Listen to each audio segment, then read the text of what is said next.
अस्सलाम वालेकुम, सिर्फ न्यूज के साथ मैं हूं एहतसास नकी और मैं हूं महानूर मेराज। हेडलाइंस आपने जानी। इब्तिदा है रब्बे करीम के नाम से जो इंतहाई रहम करने वाला है। ए अल्लाह हम सब की मुश्किलात खत्म कर दे, आमीन सुम आमीन। शेखुपुरा में खुला फाटक मौत का सामान बन गया। ट्रेन हादसे में 19 अफराद जान से गए। आखिर कब रेलवे का निजाम बदलेगा? इसी पर मजीद बात करने के लिए हमारे साथ हमारे नुमाइंदे मलिक इरफान मौजूद हैं। इरफान, डिटेल्स दीजिएगा।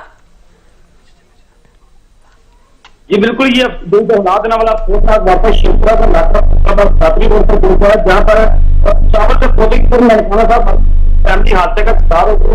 एक फैमिली की दोस्तों जो है वो ट्रेन से टकरा गया, जिससे हादसे में 15 से यात्री जख्मी हो गया। रेस्क्यू डबल का नफरपुर पुलिस की अंदाजी टीम जो है वो जाया शुरू है। जख्मी को जो है किसी गाड़ी का जी जी बहुत शुक्रिया मलिक इरफान। इस हवाले से मजीद तफसीलात जानते हैं मेहरान एजाज से। जी मेहरान, आप बताइएगा।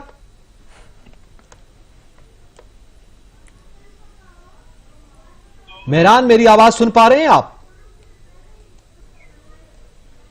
अहम खबर से आपको आगाह कर रहे हैं। शेखुपुरा में खुला फाटक मौत का सामान बन गया। ट्रेन हादसे में 19 अफराद जान से चले गए। आखिर कब रेलवे का निजाम बदलेगा?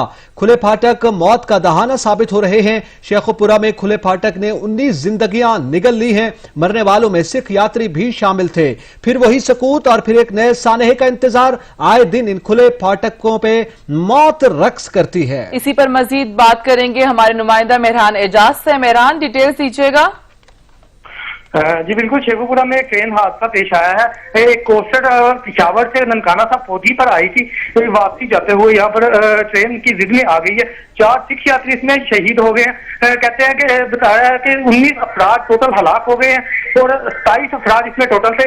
27 में से 5 की हालत जो है तशवीशनाक बताई जा रही है और 19 अफराद हलाक हो गए हैं। जी मेहरान एजाज, ये बताइएगा कि इस तरह के हादसात रूनुमा होते हैं, ये पहला वाकया नहीं है, पहले भी ये वाकयात रूनुमा होते हैं। जो गेटमैन है उसके खिलाफ कार्रवाई आप समझते हैं होनी चाहिए?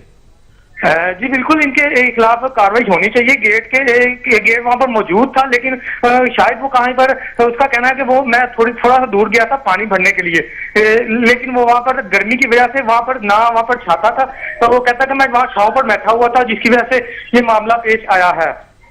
जी हमारे साथ रहिएगा। हमें ज्वाइन किया है मेहरान हैदर जो फारूकाबाद से हैं। जी मेहरान हैदर, आप बताइएगा आपका क्या कहना है इस मौजू पर?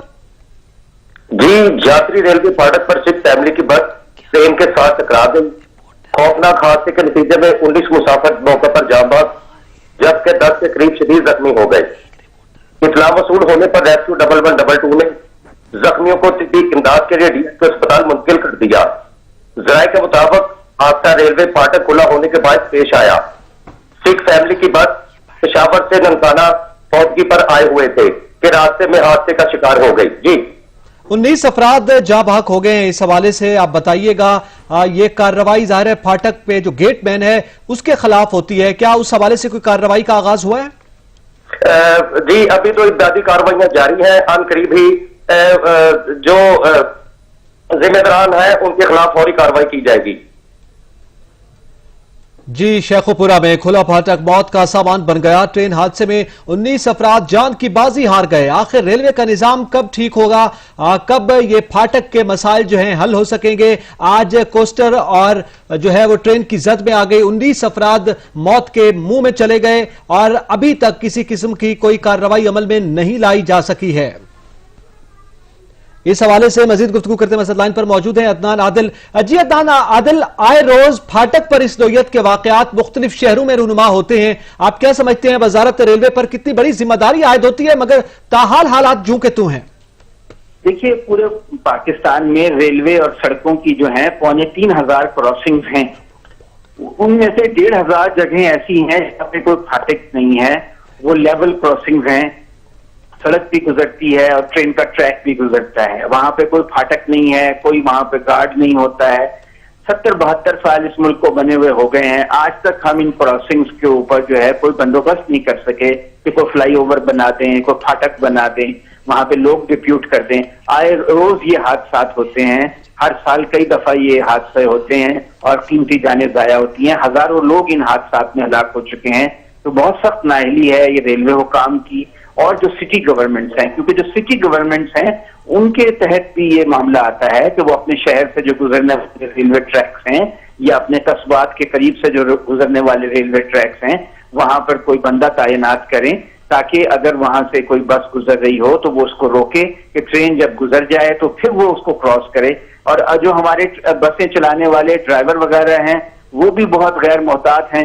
वो देखते हैं कि सामने से ट्रेन आ रही है, लेकिन इसके बावजूद वो कोशिश करते हैं कि जल्दी से वहां से क्रॉसिंग से गुजार लें, और वो गुजार नहीं पाते और वो टक्कर हो जाती है, जिसकी वजह से ऐसे हादसा होते हैं। बहुत ही अफसोसनाक वाकया है। हमारे 19 सिख भाई और बहनें जो हैं वो इसमें हलाक हो गई हैं। इससे बहुत पाकिस्तान की बदनामी होगी आलमी सतह पे। एक अक़लियती कम्युनिटी के साथ ये वाकया पेश आया है। इमरान आदिल, जैसे आपने कहा कि सिटी गवर्नमेंट पर यह जिम्मेदारी आयद होती है, मगर ज़ाहिर है रेलवे पर भी एक बड़ी जिम्मेदारी है। उनकी जानिब से गेटमैन तो तैनात होता है फाटक पर, मगर वो मौके पर मौजूद नहीं था, जैसे कि इस साने में भी हमने देखा।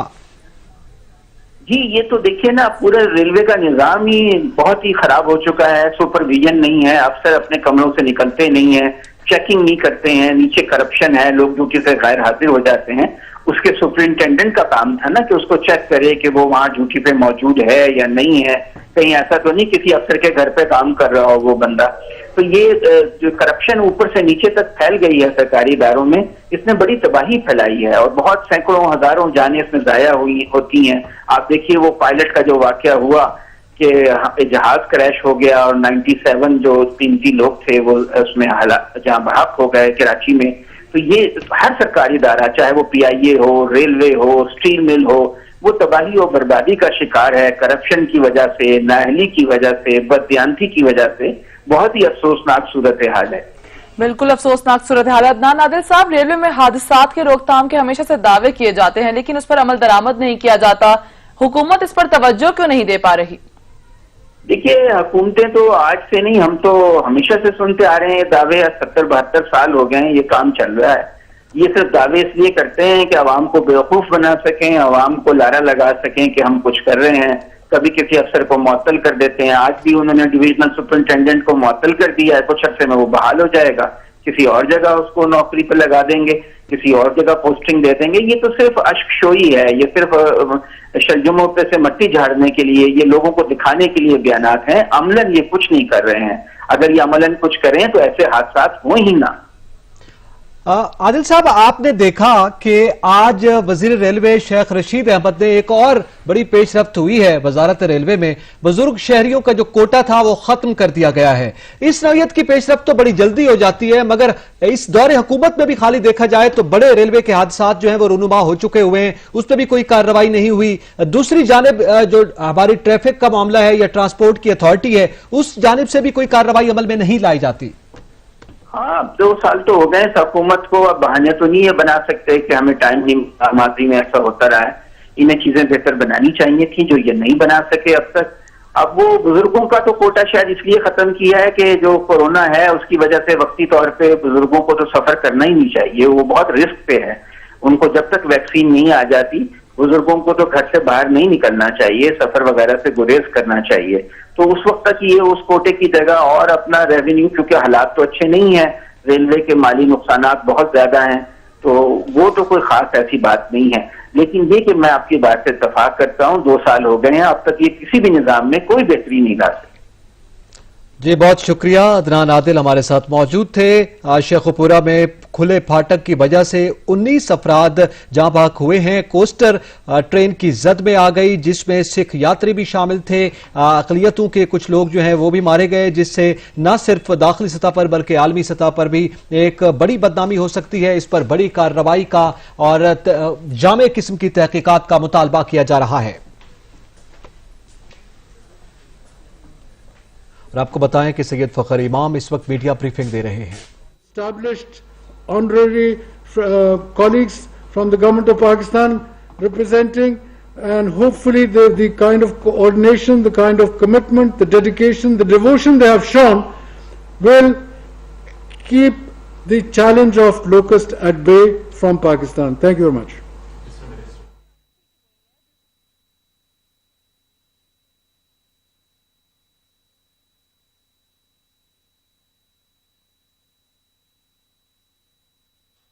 हुकूमत की तमाम तर कोशिशों के बावजूद भी रेलवे हादसात ना रुक सके। वक्त का पहिया बदला, ट्रैक बदले ना बदले तो रेलवे हुकाम के अंदाज।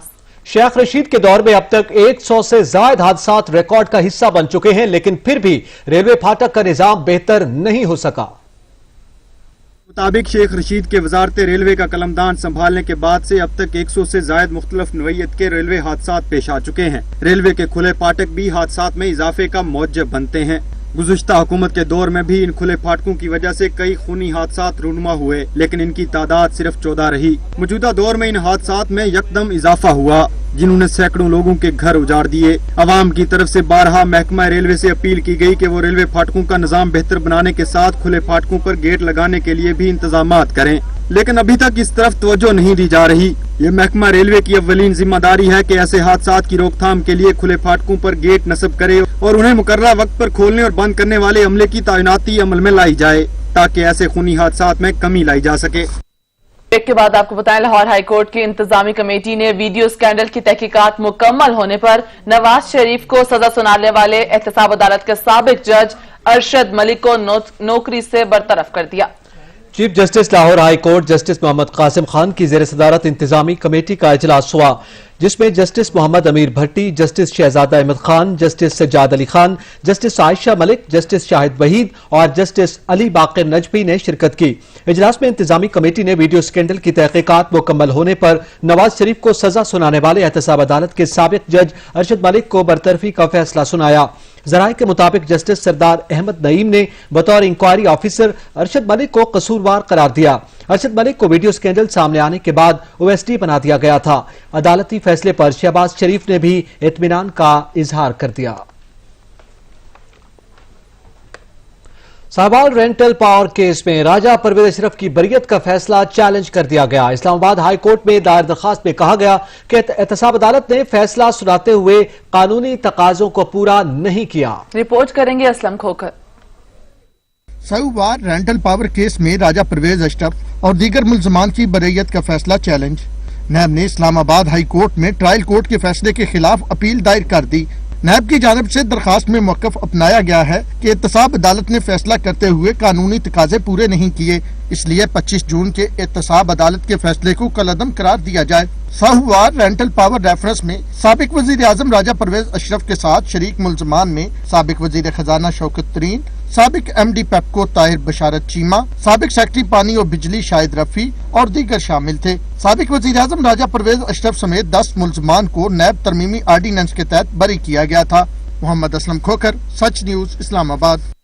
साबिक वफाकी वजीर ख्वाजा आसिफ नैब लाहौर में पेश हो गए। Cantt housing society Sialkot case में ख्वाजा आसिफ 1.5 घंटे तक नैब ऑफिस में मौजूद रहे। रिपोर्ट करेंगे नबील नकवी। पाकिस्तान मुस्लिम लीग नून के मरकजी रहनुमा और साबिक वफाकी वजीर ख्वाजा आसिफ नैब ऑफिस में पेश हुए और नैब की जानिब से पूछे गए सवालात के जवाब दिए, साथ ही मुतलका दस्तावेजात भी मुहैया की। नैब की 3 रुकनी ज्वाइंट इन्वेस्टिगेशन टीम ने ख्वाजा आसिफ से 1.5 घंटे तक तहकीकात की। नैब की जानिब से साबिक वफाकी वजीर को cantt housing society Sialkot case में तलब किया गया था। नैब की जानिब से इन पर इल्जामात लगाए गए कि ख्वाजा आसिफ ने इख्तियारात से तजाविज किया और मौजूदा जमीन से ज्यादा जमीन फरोख्त की। ख्वाजा आसिफ ने सोसाइटी इंतजामिया से मिलकर 137 कनाल अराजी गैर कानूनी तौर पर फरोख्त की।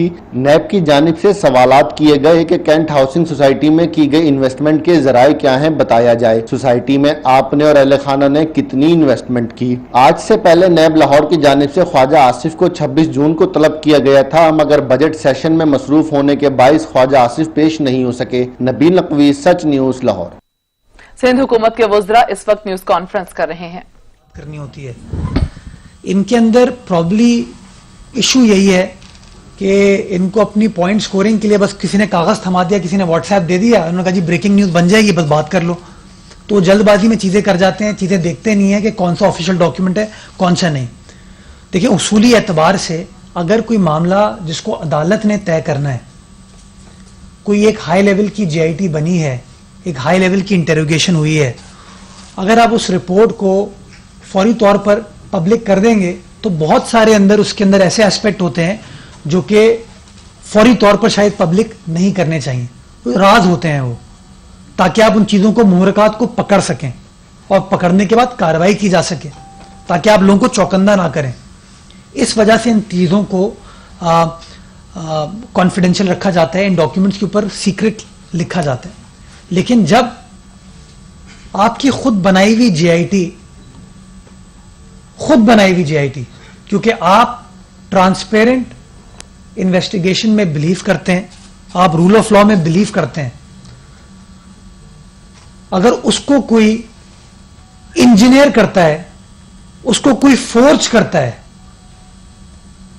उस डॉक्यूमेंट को कोई चेंज करके अपने अल्फाज डालने की कोशिश करता है, उसको रीटाइप करता है, गलत बयानी करता है, तो मैं समझता हूं बहैसियत हुकूमत के, बहैसियत सियासी जमात के, हमारा यह हक है कि हम अपना दिफा करें और जवाब दे सकें।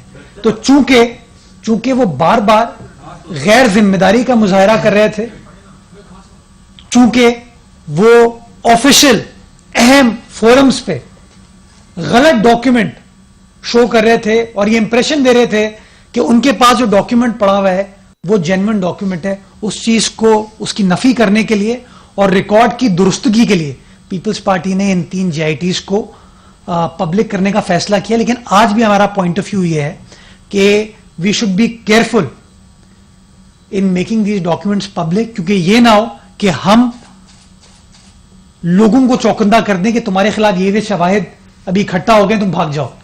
तो पता नहीं इनके क्या एंगल है। हम सिर्फ रिकॉर्ड की दुरुस्तगी के लिए इन डॉक्यूमेंट्स को पब्लिक कर रहे हैं।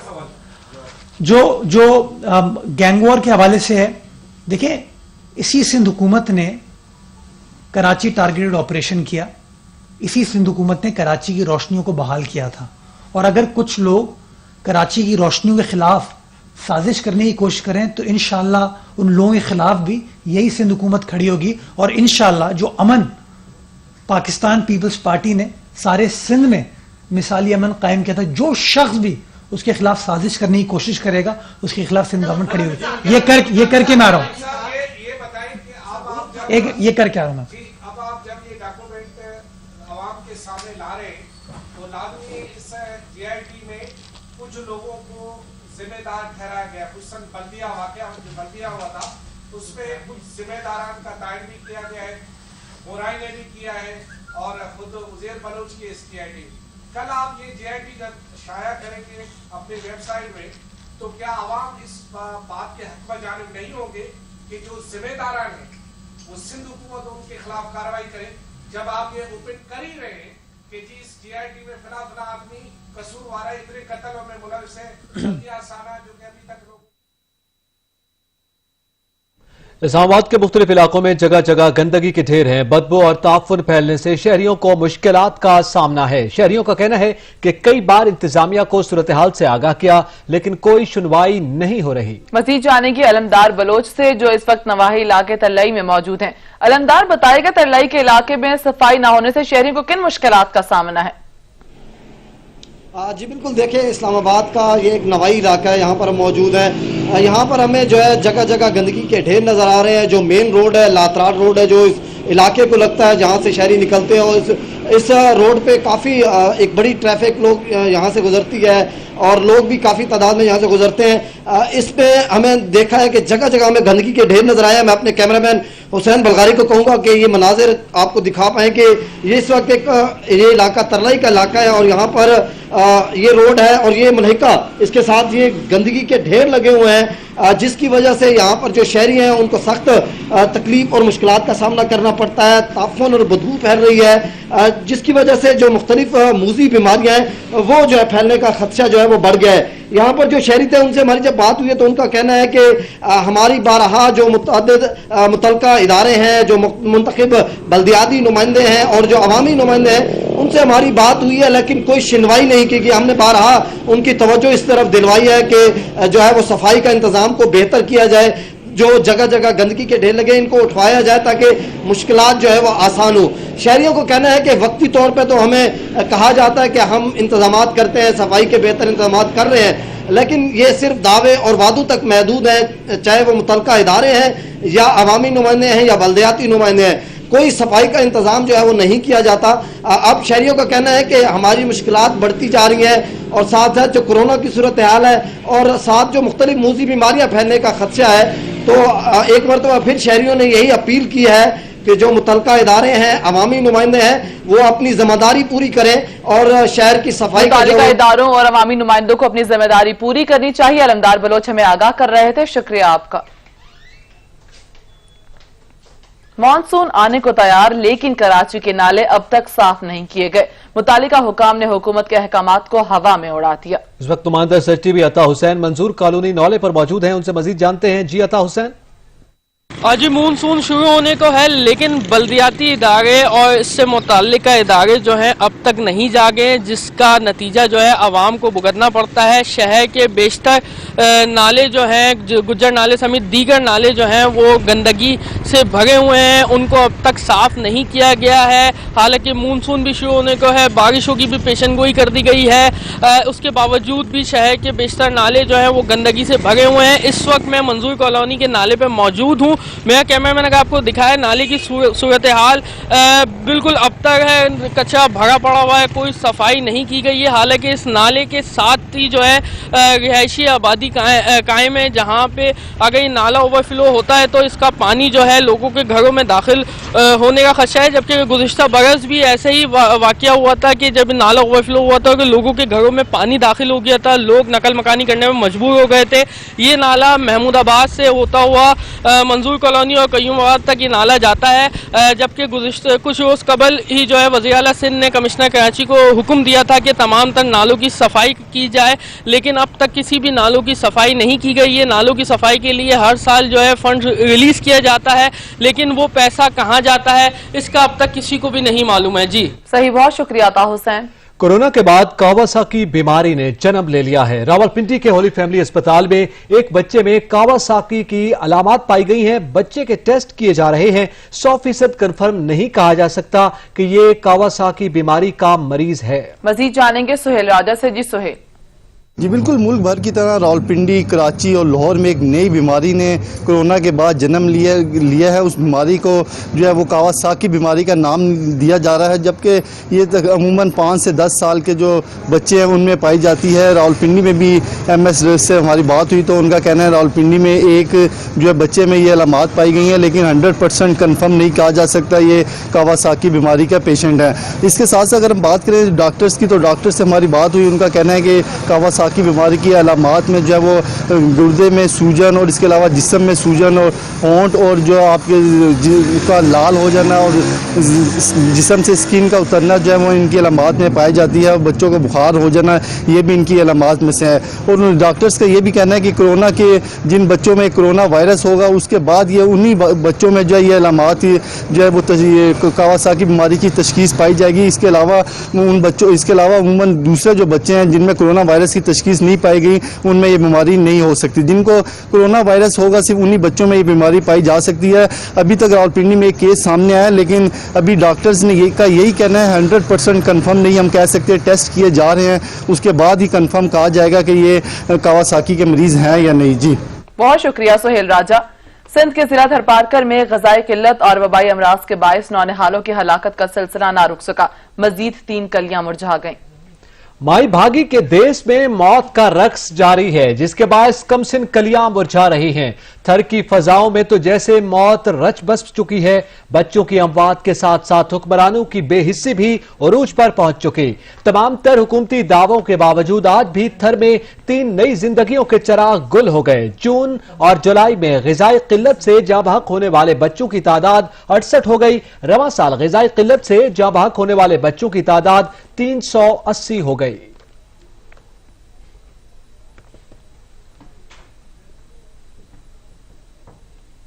कोरोना की वबा के दौरान वफाकी दारुल हुकूमत में जराइम की शरह में कमी नजर नहीं आ रही है। डकैती, राहज़नी की वारदातें मामूल बनती जा रही हैं। मजीद जानेंगे असलम खोकर से। जी असलम।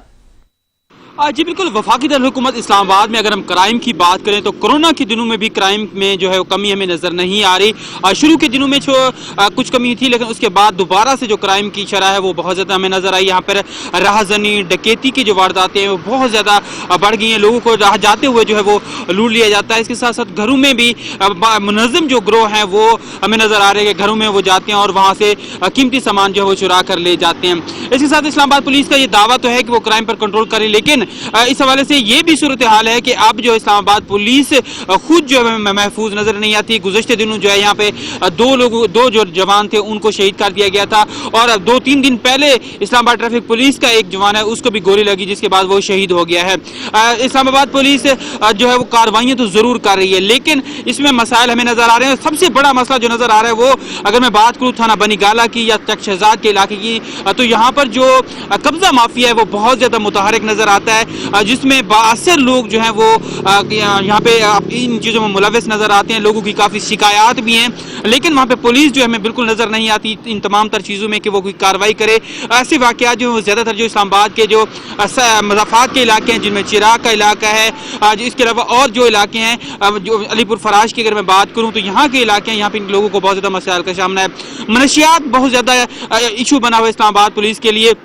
हमें ये तो देखा है कि जो छोटे मोटे मनशियात फरोश हैं उनको तो रोज़ाना की बुनियाद पर पकड़ा जा रहा है। उनसे चंद 100 ग्राम या 1 किलो या कुछ ग्राम जो है वो 4 अफीम जो है वो पकड़ी जाती है, लेकिन जो बड़े लोग हैं उनके खिलाफ इस्लामाबाद पुलिस जो है वो कार्रवाई करते हुए हमें नज़र नहीं आती। जो इंडस्ट्रियल एरिया है, थाना बनीगाला है, थाना चक शहजाद है, थाना तरनोल है, इन इलाकों में जो क्राइम की शरह है और जो लोग हैं उनमें काफ़ी इजाफा नज़र आता है, लेकिन इसमें इस्लामाबाद पुलिस दावे अभी कर रही है। इस वजह से हमें कोई ठोस कार्रवाई नजर नहीं आ रही। जी बहुत शुक्रिया असलम खोखर। खालिस्तान के रेफरेंडम ने मोदी सरकार की नींदें उड़ा दी। कश्मीरियों के बाद सिख भी मोदी के निशाने पर आ गए। भारतीय एजेंसीज ने सिखों के खिलाफ कई मंसूबे शुरू कर दिए। जानिए अंशराजी की इस रिपोर्ट में। कश्मीरियों के बाद सिख भी मोदी सरकार के निशाने पर हैं। बदनाम जमाना भारतीय एजेंसी रा ने सिखों के खिलाफ कई मंसूबे शुरू कर दिए। भारतीय पंजाब में सिखों की अक्सरियत को अकलियत में बदलने के लिए इकदामात को हतमी शक्ल देकर अमल दरामद भी शुरू कर दिया गया। कुछ अरसा में मरकज की जानब से 51,000 सिखों के पंजाब से दीगर इलाकों में तबादले भी कर दिए गए। तब्दील होने वाले अफसरान को हदायत की गई है कि वो अपनी फैमिलीज को भी ट्रांसफर शुदा स्टेशन पर ले जाएं। दूसरी जानब इंतहा पसंद RSS के लोगों को पंजाब में बसाने का मंसूबा भी तैयार किया गया है। भारतीय एजेंसी सिख नौजवानों को नशे का आदी भी बनाने में मसरूफ है और सोचे समझे मंसूबे के तहत मंशियात की स्मगलिंग का इल्जाम सरहद पार लगा दिया जाता है। ये तमाम हिकमत अमली भारतीय खुफिया एजेंसी रा की जानब से तैयार की गई है। पेशावर में SOPs की खिलाफवर्जी पर करीमपुरा बाजार को सील कर दिया गया। सील होने के बावजूद भी चंद दुकानें खुली हुई हैं जहां पर SOPs की खिलाफवर्जी की जा रही है। मजीद जानेंगे अदनान शाहिद से। अदनान, बताएगा बाजार सील होने के बावजूद दुकानें कैसे खुल गईं? जी बिल्कुल, देखें जिला इंतजामिया की जानिब से SOPs पर अमल दरामद यकीनी बनाने के लिए ठोस इकदाम जो हैं वो उठाए जा रहे हैं। इस वक्त मेरे साथ बाजार के सदर मौजूद हैं, हम उनसे बात करते हैं कि उनका इस हवाले से क्या कहना है। सर, क्या कहेंगे, हुकूमत की जानिब से SOPs पर अमल दरामद की यकीन दहानी करवाई जा रही है ताजिर बरादरी की तरफ से, मगर फिर भी हम देख रहे हैं कि मुख्तलिफ मार्केट्स बाजारों को जो है वो बंद किया जा रहा है SOPs की खिलाफ वर्जी पर, क्या कहेंगे इस हवाले से? बहुत शुक्रिया जी सच TV का कि वो आए और ताजरों की आवाज़ बनी जी। ताजर तो इस वक्त बिल्कुल पिस के रह चुका है। अब पहले कोरोना की वजह से 3 माह लॉकडाउन रहा, लॉकडाउन के बाद 2 दिन हफ्ता इतवार छुट्टी हो गई। अब चंद दुकानदारों की गलती की सज़ा पूरे बाजार को देना, ये कहाँ का इंसाफ है, पूरे बाजार को देना। लेकिन हमने हुकूमत के साथ वायलेशन नहीं की, हुकूमत के साथ किसी किस्म का हंगामाराई नहीं की। हमने हुकूमत के साथ टेबल टॉक और डायलॉग के जरिए बात करने की कोशिश की है और इंशाल्लाह हमें उम्मीद है कि अल्लाह पाक बेहतर करेगा। हम डायलॉग के जरिए ही अपना बाजार खुलवा लेंगे। जी बिल्कुल, जैसे कि आपने बाजार के सदर की तो बात सुनी, हम कोशिश करते हैं कि दुकानदार से भी बात करें। सर, क्या कहेंगे, गुज़िश्ता रोज एक वाकया पेश आया, सील किया गया इलाका, आप अमल दरामद SOPs पर कर रहे हैं, दुकानदार के नहीं कर रहे? जी, हम अमल दरामद क्यों नहीं कर रहे? दुकानदार सारे SOPs के तहत चल रहे। जिस तरह हुकूमत ने SOPs किए थे, हम सारे दुकानदार, सारे पूरी बल्कि दुकानदार पूरी मार्केट SOPs पर अमल दरामद कर रही है। पर 2-3 गलतियों की वजह से रश तो होता है बाजार में, रश की वजह से सारे दुकानदार पूरी मार्केट हुकूमत ने सेल कर दिए।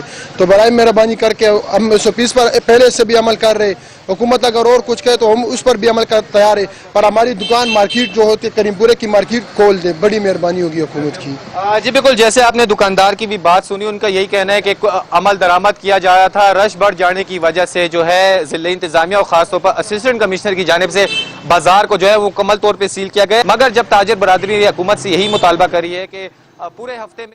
बहुत शुक्रिया अदनान शाहिद। सच न्यूज से फिर वक्त इतना है। कुछ ही देर में हाजिर होंगे हेडलाइंस के साथ। देखते रहिए सच।